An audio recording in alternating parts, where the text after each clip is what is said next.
Episode 1 देखने के बाद कुछ लोग काफ़ी डिसअपॉइंटेड हो गए। एपिसोड 2 के बाद कुछ लोग को उम्मीद मिली होगी कि इट्स गेटिंग बेटर। एंड अब जबकि एपिसोड 3 देखने के बाद मेरा ख्याल है कि मेजोरिटी लोग यही कहेंगे कि एपिसोड कमाल का था एंड मापा did a great job. Episode को लेकर मेरे थॉट जानने के लिए वीडियो को एंड तक देखिए। एंड सॉरी, तुम्हारे 2 मिनट लेना चाहूँगा मैं। वीडियो शुरू करने से पहले हमारे आज के स्पॉन्सर का मेंशन करते हैं। क्या लगा तुम्हें, ये सच है? तुम मेरे सब्सक्राइबर बढ़ाते नहीं, कहाँ से आएंगे स्पॉन्सर? खैर, तो मुझे ये कहना था कि डिस्क्रिप्शन में मेरे डिस्कॉर्ड सर्वर का लिंक दिया है, प्लीज़ जो लोग इंटरेस्टेड है जाओ एंड ज्वाइन कर लो। तो यार क्या हालचाल सबके, इसमें trendy Sagar back in another attack on Titan video. और आज की इस वीडियो में हम बात करेंगे attack on Titan season 4 episode 3 के बारे में। तो wait waste any more time, let's get started.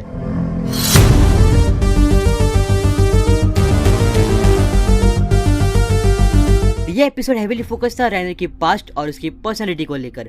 यह राइनर की मौत से कहती है कि हमारे अंदर डेविल का खून है, इसलिए हम बाकियों के साथ नहीं रहते। यही रीजन है तुम्हारे डैड ने भी हमें छोड़ दिया, एज मार्लियंस एल्डन के साथ नहीं रह सकते। और वो तो यही विश करते हैं कि काश हम एल्डन्स पैदा हुए होते। बैक टू प्रेजेंट राइनर वही पल के बारे में सोचता होता है। हाँ यही बात है, मैं वॉरियर इसलिए बनना चाहता था ताकि मैं मार्लियन कहलाया जाऊँ। यहाँ सभी कैंडिडेट्स की रफ ट्रेनिंग चल रही होती है। राइनर बारिश में भाग रहा होता है, ऊपर से मैगा चिल्ला रहा होता है, हे क्या तुमने ये सुना? वो कुछ ही साल में पैडिस वाला मिशन लॉन्च करेंगे।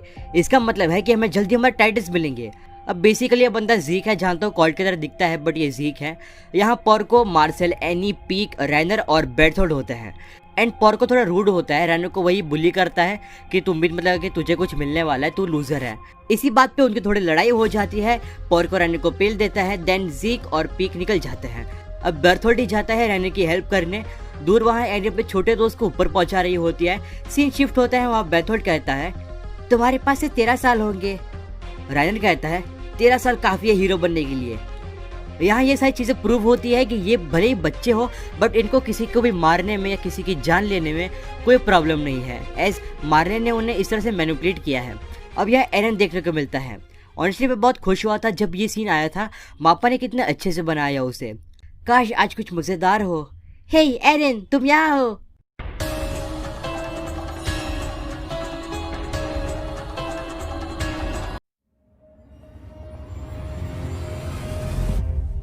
बढ़िया, इन लोगों ने उम्मीद से अच्छा काम किया है।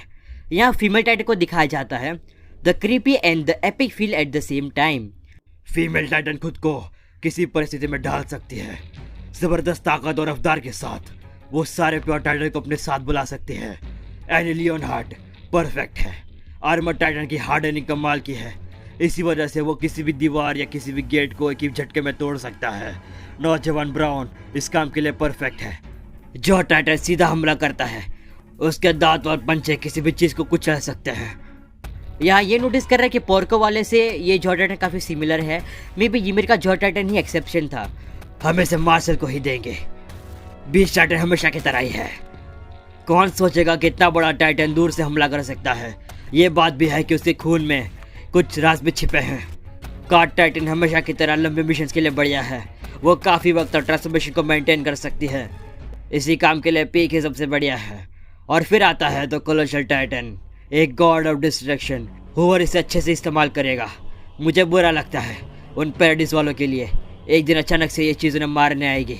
यहाँ मैगन ये भी कहता है कि उसे चीज़ से काफ़ी अच्छी नहीं लगी कि फाउंडर को वापस लेने की जिम्मेदारी कुछ बच्चों पर छोड़ दी गई। अब सीन शिफ्ट होता है, पोर्को काफ़ी गुस्सा होता है कि राइनर को क्यों चूज़ किया गया। यहाँ मार्शल राइनर से माफ़ी मांगता है। राइनर चौंक जाता है कि भाई ये मेरे से क्यों माफ़ी मांग रहा है। यहाँ अब वॉरियर को रिस्पेक्ट दी जाती है, सभी काफ़ी खुश होते हैं एनी को छोड़कर। यहाँ राइनर को एक चीज़ याद आती है, वो अपने डैड के पास जाता है, उन्हें बताता है कि मैं एक वॉरियर बन चुका हूँ, अब हम साथ रह सकते हैं। बट उसके डैड अभी भी वैसे ही होते हैं। तुम निकलो यहाँ से वरना मैं फंस जाऊंगा। उसने एक नासमझ बच्चे को वॉरियर बना दिया। तुम मेरी मौत चाहते हो ना? ठीक है, मैं चला जाता हूँ। यही सही है, चाहे पिता हो या ना हो, मैं अब एक वॉरियर हूँ। मुझे अपनी ड्यूटी निभानी पड़ेगी। पूरी दुनिया मुझे याद रखेगी कि मैंने उन्हें उन शैतानों से बचाया था। वो सारे घोड़ों पर आते हैं, रात को आग जला के सभी बैठे होते हैं। लगता है आज रात हम ज़्यादा दूर नहीं जा पाएंगे। अगर हम दीवार को तोड़ भी दे तो इसकी क्या गारंटी है कि राज्य फाउंडिंग टाइटन को इस्तेमाल नहीं करेगा। तुम ये क्या कह रहे हो? मार्ले की रिसर्च पर भरोसा रखो यार। हाँ, हम अब वापस नहीं मुड़ सकते। कल हम दीवार पर हमला करेंगे। हाँ, आखिर बात क्या है? तुम सब भी आइलैंड के शैतानों को मारना चाहते हो, है ना? क्या तुम्हें याद नहीं उन्होंने क्या किया है? हम वॉरियर्स हैं जिन्हें न्याय करने के लिए चुना गया है। मुझे माफ करना राइनर, मुझे माफ करना। तुम्हें वॉरियर नहीं बनाने वाले थे। तुम्हें मैंने आर्मी के सामने अच्छा दिखाया और पोर्को को बुरा दिखाया। मैं अपने भाई को बचाना चाहता था। मुझे माफ करना। राइनर डीप थॉट में चला जाता है और पीछे से ymir निकलती है। वो राइनर को खाने वाली होती है, बट मार्शल उसे बचा लेता है और खुद कुर्बान हो जाता है। राइनर वहाँ से भाग जाता है और वो उल्टी कर देता है। वहाँ एनी और बेल्थोर्ड भी आ जाते हैं। अब एनी और बेल्थोर्ड मिशन को ड्रॉप करने ही वाले होते हैं और वही चाहते हैं वो लोग, बट राइनर उन्हें रोकता है। उन्हें कोशिश करता है कि उन्हें मना ले। एनी काफ़ी गुस्सा हो जाती है और राइनर को बहुत बुरी तरह से मारती है and literally no censorship. Annie वापस जाने वाली होती है, तभी राइनर एक ज़ॉम्बी की तरह वहाँ पे उठता है और एनी को बहुत बुरी तरह से झगड़ लेता है। ये चीज़ प्रूव होती है कि मार लो भाई, कितना मारोगे, मैं हारने नहीं वाला। वो कहता है राइनर मर चुका है, तुम्हें मार्शल चाहिए, मैं मार्शल बनूंगा, हम यहाँ से जिंदा वापस जाएंगे। अब एनिमी में ये चीज़ काट दी, बट एनी ट्रांसफॉर्म होकर सारे माइंडलेस टाइटन्स को दीवार की तरफ लाती है। देन बेल्थोर्ड वही ट्रांसफॉर्म होता है, वॉर में होल करता है, गेट में आई मीन। वहीं पे आती है द स्माइलिंग टाइटन। वो बेल्थोर्ड को ऐसे इग्नोर करती है जैसे वो सिर्फ एक ही बंदी के पीछे पड़ी है, जो कि है एरन की माँ। यम्मी। एरन वही गेट को तोड़ने जाता है। इसी तरह वो सोचता है कि मैं तो कोई वॉरियर बनने ही नहीं वाला था, उसने मुझे क्यों बचाया एक्सेट्रा। सीन शिफ्ट होता है एनी की तरफ। वो बेहोश होती है, वो उठती है। बेल्थोर्ड बताता है कि हम वॉर रोज के अंदर है। वहीं पे वो उन दोनों से सॉरी कहता है। एरन, मिकासा और आर्मिन की तरह ये तीनों के बीच में भी बॉन्ड क्रिएट हो रहा होता है। वही सिलेक्शन वाला सीन आता है। बोलो तुम यहाँ क्यों आए हो? इंसानियत को बचाने के लिए। याद है वो बंदा सीजन 1 में से, वो कहता है कि मेरा घर वॉल मारिया के पास था। वो शाम का समय था, जानवरों ने शोर मचाना शुरू कर दिया था और मुझे गड़गड़ाहट की आवाज़ आई, तो मैंने बाहर देखा और मैंने अपने तीनों बच्चों को वही छोड़ दिया।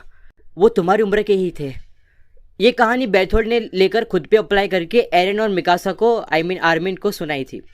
अब सीन शिफ्ट होता है कैनी की तरफ। एनी भेस बदल लेती है और उसका पीछा करती है थोड़ी इन्फॉर्मेशन लेने के लिए। कैनी उसे पकड़ लेता है। वो कहानी बनाती है कि मेरी माँ यहाँ पे काम करती थी और मेरे पापा ने मुझे अकेला छोड़ दिया है और तुम मेरे पापा एक्सेट्रा। वो अपनी स्ट्रेंथ फ्लेक्स करती है और भाग जाती है वहाँ से। कैनी भी उसके पीछे जाता है, बट उसे कुछ हाथ नहीं लगता। अब यहाँ सब बेल्थोर्ड की सोने वाली पोजीशन का मजाक उड़ाते होते हैं। फिर रात को एनी और बाकी सब मिलते हैं। एनी बताती है कि जब तुम लोग खेल रहे थे, सो रहे थे, तब मैं काम कर रही थी। एनी वही सजेस्ट करती है कि जितनी इन्फॉर्मेशन मिली है वही लेकर मारने चले जाते हैं, बट राइनर कहता है हम वॉल रोज को तोड़ेंगे, इस तरह हम फाउंडर को उकसा सकते हैं। अब यहाँ गौर करना, यहाँ एनी कहती है ऐसे करने से तुम्हारे काफ़ी दोस्त मर जाएंगे। एनी कहीं पैडिस वालों को डेविल्स की तरह से नहीं देखती थी। अब राइनर वही कहता है कि वो दोस्त नहीं है, वो शैतान है, उनका भरोसा जीतने में कोई हर्ज नहीं है। इस सारे मुझे एक अजीब सपना आता है। मैं सोचता रहता हूँ कि उस आदमी ने मरने से पहले हमें वो कहानी क्यों सुनाई। वही ट्रेनिंग वाला सीन आता है। राइनर खुद को एरन में देखता है, वो उसे थोड़ा हौसला बढ़ाता है उसका। इसी बीच राइनर गन में बुलेट डालता है, गन को अपने मुंह में रखता है। तुम हर आखिरी टाइटन को मारना चाहते हो, है ना? Just look at him, look at those lifeless eyes. वही फेल को आ जाता है, खुद को कोसता है वो, और राइनर को याद आता है कि भाई मुझे इसके लिए जीना पड़ेगा। शाम को फेल को थक हार के जाता है घर, पर उसे वो सोल्जर आवाज़ देता है। वो उसे काफ़ी बातें करता है कि तुम अच्छे बंदे हो, मैं चाहता हूँ कि तुम अच्छी ज़िंदगी जियो। फेल को थोड़ा अपनी चीज़ें बताता है कि उसके मन में क्या है। अब मैं इस कन्वर्सेशन को इतना एक्सप्लेन नहीं कर रहा क्योंकि मेरे कुछ और प्लान्स है, so wait for the dub clip. Next episode का नाम है फ्रॉम हैंड टू हैंड। अब मुझे तो एपिसोड काफ़ी पसंद आया, काफ़ी सीन्स पापा ने काट दिया, बट अब क्या ही करे, लेकिन जितना दिया उतना टॉप नॉच था, मज़ा आया काफ़ी। एंड मुझे उम्मीद है कि तुम्हें भी एपिसोड पसंद आया होगा एंड ये वीडियो भी। अगर आई हो तो प्लीज़ वीडियो को लाइक कर दो एंड चैनल को सब्सक्राइब करो। 1K सब्सक्राइबर हिट करने हैं एंड याद से डिस्कशन में ज्वाइन कर लेना। साथ ही मुझे इंस्टाग्राम पे फॉलो कर लेना, वहाँ तो मैं चैनल से रिलेटेड काफ़ी अपडेट मिलते रहेंगे। तो आज के लिए बस इतना ही, मिलते हैं नेक्स्ट वीडियो में। Till then piece.